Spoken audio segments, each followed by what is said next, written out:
Phấn tay lại. Thưa ngoại. Thưa ngoại đi.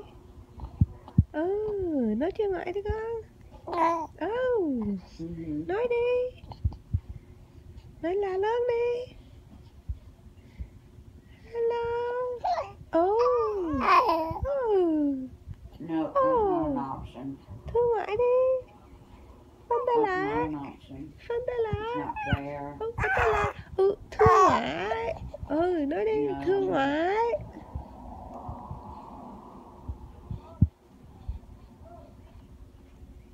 Thưa ngoại đi con. Oh, sure. Hello ngoại. Nói cho ngoại đi con.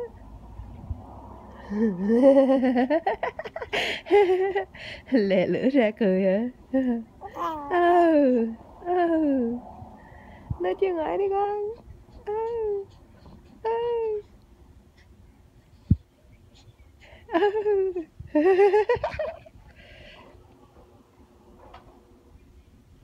Ê, dởm gì vậy? Ê, qua đây nói cho ngoại nè.